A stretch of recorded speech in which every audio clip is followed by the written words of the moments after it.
speakers. I didn't think it would be good to have a conference without having the perspective of the rose industry.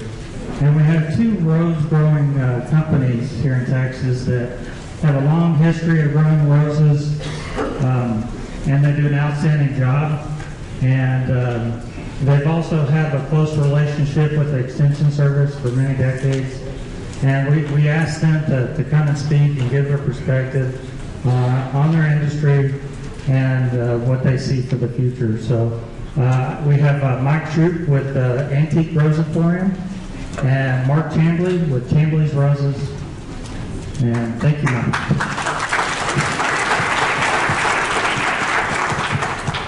Thank you very much. It's wonderful to be here. I know we're running a little bit behind the times here and in our clock, so I'll just be about 10 minutes. But I want to kind of share some optimism. I know this is kind of a depressing topic, but I couldn't feel more strongly about the future of the rose. I think we've heard a lot of stuff that can make you panic and make you want to take out the roses, and that's the last thing that we want to do. We want to be diligent, and we want to get rid of the blight and the rose rosette, but we want to keep the future of the rose kind of in our vision here.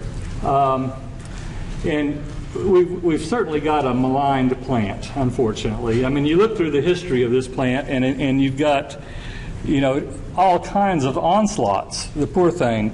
Black spot, mildews, rust, galls, insects like aphids, spiders, midge, thrips, all the viral things like Rose Rosette and Rose Mosaic. Animals, love them, deer, rabbits. And then you got the people who accidentally round up and misuse pesticides, misuse the pruning. And then the environment, you have freezes and the onslaughts of Mother Nature. So, it's amazing that we have the rose to celebrate. You read all these novels, and always the heroine is getting the rose. The rose is mentioned in everything. It goes back in time. Even before Christ, roses were extremely popular. Not for their landscaping value, but because they smelt good, and they thought they were good for apothecaries. They used them to heal the sick. I don't think that's used anymore, but that was what they thought. Here's an artist's depiction of them bringing in rose petals into the living quarters, because you got to realize in those times we did not have the elaborate antiseptics or soaps that we have today, so smell in the living quarters was a problem. And they would bring in these sweet-smelling roses to overpower what might be an uncomfortable smell, if you will. And so you have the early onset of potpourris and things. So it's a fascinating depiction of what we've gone through in history. The Romans, in more future times, got a hold of the roses and loved them so much they would pour tons and tons of petals on their guests at orgies and things like that. It's actually documented that people died under the weight of rose petals at some of these parties. So they go way back.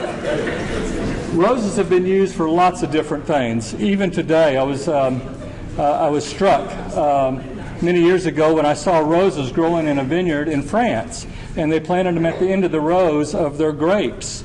And I was so struck with the beauty of this. And then I realized, tragically, that the breeders are the vintners, the grape growers, planted roses because as the workers walked home at the end of the day, they looked at the roses. If the roses had mildew, they knew it was time to spray the grapes.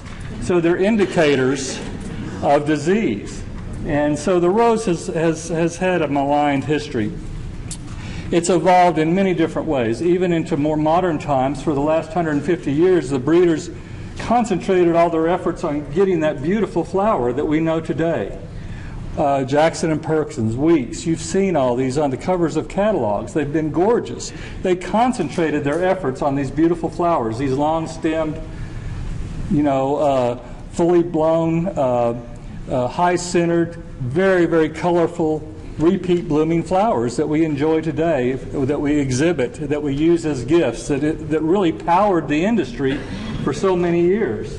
And this somewhat has collapsed, as you can well know. Jackson and Perkins and Starr and Weeks all have gone through reorganization because of the collapse of the popularity of these roses. Not necessarily the popularity, but the fact that they really concentrated a lot of their efforts maybe in a misguided way. That is all changing now, and we all know that. Knockout has kind of led the way. Radler has bred a rose that really does not get black spot, and so that has changed the industry. Most of the breeders now are concentrating all their efforts on shrub roses, and we're starting to get the character back in roses that is different than just the hybrid teas, just these erect soldiers that you put in these rectangular prisons that we call rose gardens. That used to be the thing. Now we're using roses in the landscape to be integrated with other plants. The wonderful companions that we just heard about are part of that, that palette of plants. So this is kind of the evolution. It used to be where we'd go to these botanic centers and see the bedding out of all the newest hybrid teas. That's changing now based on wonderful gardens like Sissinghurst, where Vita Sackville West would incorporate other plants with the roses, planting this big giant onion that flowers in this unusual manner amongst the roses gives contrast and makes the roses stand out and makes them beautiful. And so we see the evolution of roses as being a plant, a contributing plant to you, the garden artist, who can incorporate it into your landscape with other plants. And this is what you get when you start incorporating roses and other plants. And this is what the industry is starting to change to, is to get more versatile plants. Even in our garden, we planted one Peggy Martin, and in 2 years we got this kind of display. And it shows you that you can bring the drama and the interest back into your landscape. I love fragrance. Fragrance is also something that has been lost and forgotten in the breeders for the last 100 or so years with the concentration of the hybrid teas. And fragrance is really some of the most important thing, I think, that roses can carry. They are the memory. They're the soul of the plant. They are the emotion. And it's tragic that our breeders are not concentrating for that. We have a festival every year, and we have what we call a fragrance gallery. And we go and take buds of all our roses and we put them in little vases. It's a good way to see the roses, as well as we put the name right underneath the little vases, and people walk along and smell them. And it is amazing. It's like it's a hormone that hits you when they smell it, and they become stupid, because it's like a deer, a buck in the middle of the winter, and it's just thinking about mating, and it does it to the extent that it doesn't care about its own health, and it gets shot. It's kind of like, so somebody would smell these roses, and they would quickly make a note of the name of it, run over to the garden, and other people had already done this, and you can see a whole bunch of trampled roses trying to get to the particular variety that they want. There's one rose maybe left there straggly and beaten up, and they'll pick it up and buy it. There is no common sense when you smell something that you want. And I think that this is a power that the rose people in the world are starting to see. We are in the midst of a tremendous transformation in the rose industry. Our breeders have the power of genetic mapping. They have the power of all this history that goes into some of the genetics, and they're using this to their advantage to produce roses now that are going to have fragrance. No longer are there going to be a monoculture of just knockout roses that are disease-free. We're going to have roses with lots of petals and lots of color and lots of form and lots of diversity and fragrance that's going to make you have to have them. So this disease is just a little tiny blip. And speaking of, Dr. Byrne of Texas A&M just received a big giant endowment to take care or to research this. And we're going to find that there's going to be other things to do than just ripping out the rose. There's going to be species selection. There's thought that Rose Rosette, the prairie rose, may have resistance to Rose Rosette. If that's the case, well then those genes may be able to be used in the future to help eradicate this as well.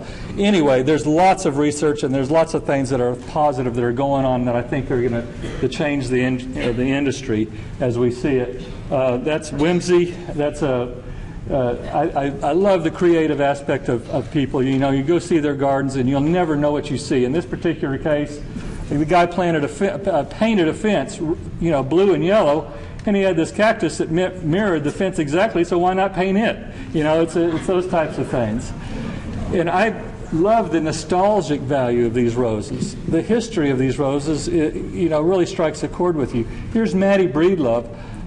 This black lady lives only a few miles down the road in Washington, Texas, from where I live. And she sweeps her yard like she had learned from her culture, her heritage in Africa, where they would sweep the yard and keep the grass from encroaching on their house for fire and varmints and things like that. The rose at her foot is a rose called Maggie. Most people know the rose Maggie. It's a wonderful rose. And this is where we have passed these plants down because people loved them so much they would pass them on, and finally we're being able to rediscover them in cemeteries and places like that. I love the Rose Rustler's motto, you know, dead people can grow them than anybody can, and it's so true with the roses that we find in these cemeteries. And Maddie was such a beautiful lady in sharing these roses in the cemeteries, as I said. So I think the industry's in good hands. I think we're evolving. There's so much interest in the rose. We had War of Roses in the past. We've had roses as emblems on the shields and their armor. It's not going to go away. These are some of the, some of the favorite plants of people. And so my charge to y'all is to be diligent, be observant with the roses that are growing. If they have the disease, remove them. And I think you'll be protecting the roses that are still there, and we'll be able to move forward with varieties that you will not believe in the future.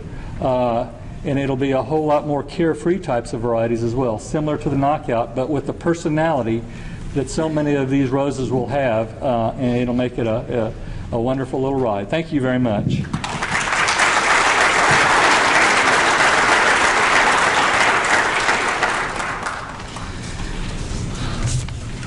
Thank you, Mark. It's good to get a little bit of good news with all the doom and gloom. So I'm not going to spread any doom and gloom, but I'm going to kind of carry on from where Mike is. Mike alluded to how the industry and the production of roses have evolved, and our company's been in business since 1953.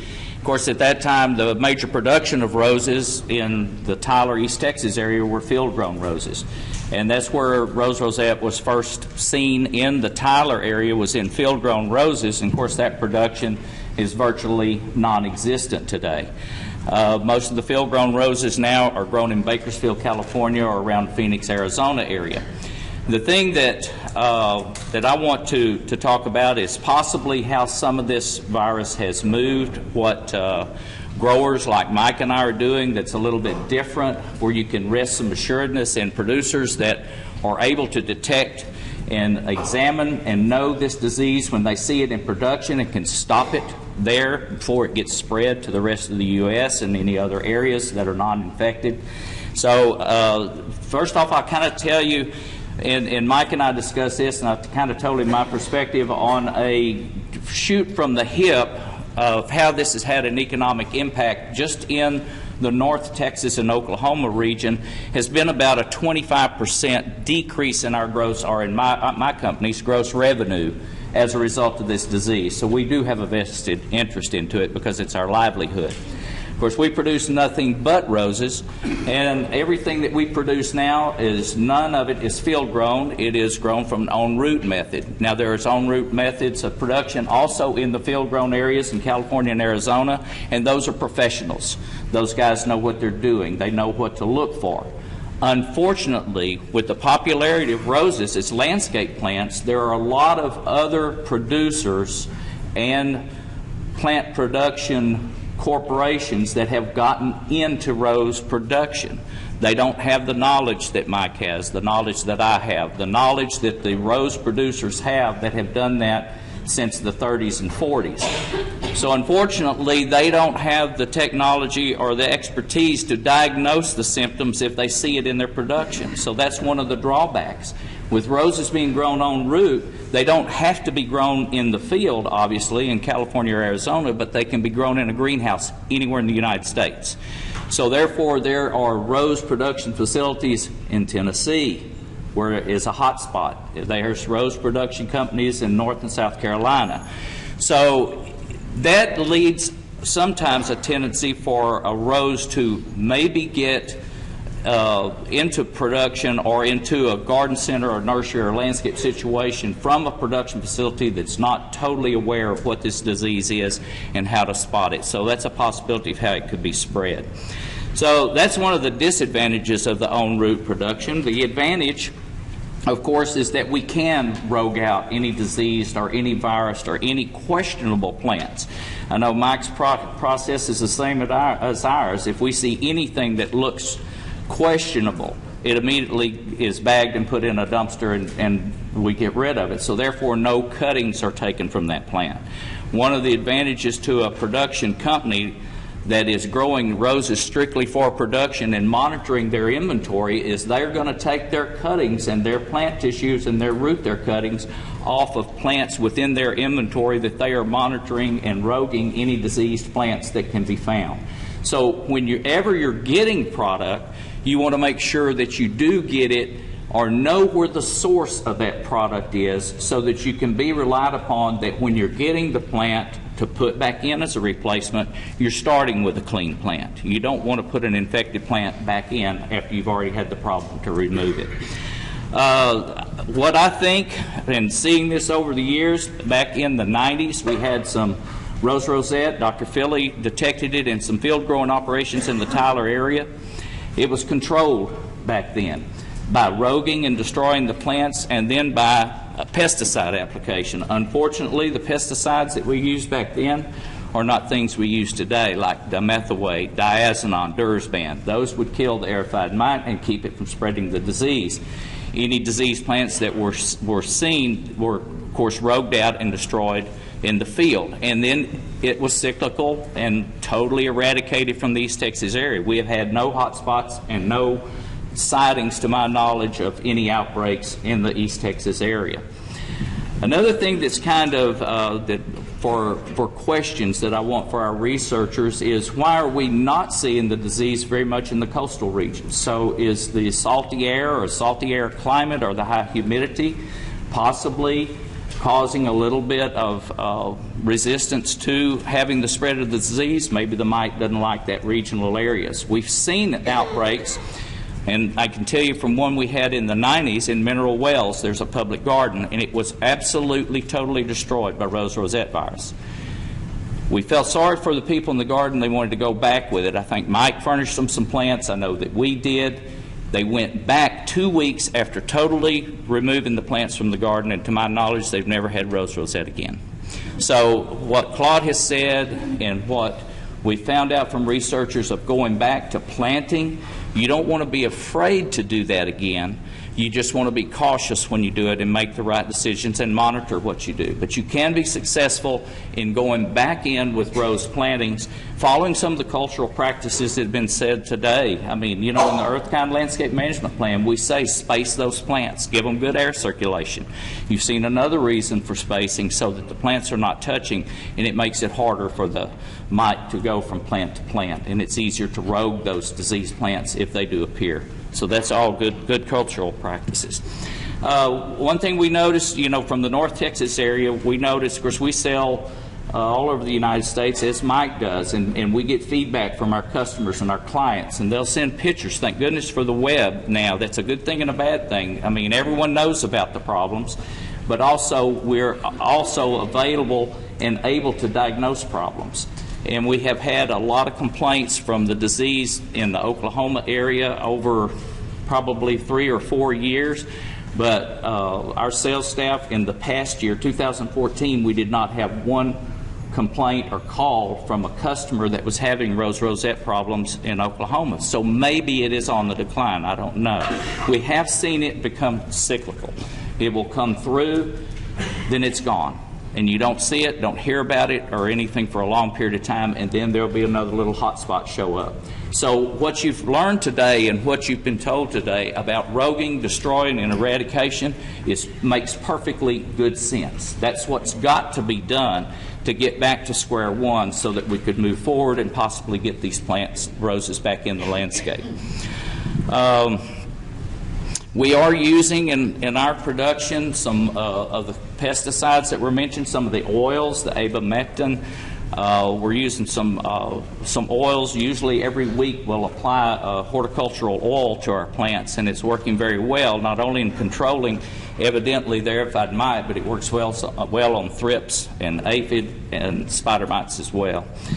So what I would recommend is follow the instructions that you've seen here. We're supporting the program. Mike and I both are participating in the grant project that Dr. Byrne is working on. We hope we get some answers. This is not new. This disease has been around since, as you saw, from the 40s. We've known about it in East Texas from the 40s. It came in, it went out, came in, and we hadn't had any problem now. So what I would like to tell you to do is to be encouraged by what you've heard. Be diligent with what you heard. Don't quit planting roses. Mike and I want to stay in business at least till retirement. And so we know that there are really good plants to put into the landscape, but there has just been an overabundance, not only of production, but of application with the close and multi plantings in the landscape and the close plantings. So I think just with some of those cultural practices we can help solve the problem. Both of our companies are here to help you at any time. We're also available, and our staffs are available to help you with any pictures or any decisions. We see customers all the time coming in and with problems, and it's definitely herbicide damage, and sometimes it's just really good, beautiful new growth that we see on the plants in the spring, which is a good thing. And it always relieves them when we tell them just leave it alone and let it grow. It's doing its thing. That's new growth. So with that, I'll turn it back over to Greg, and I think we have some questions and answers.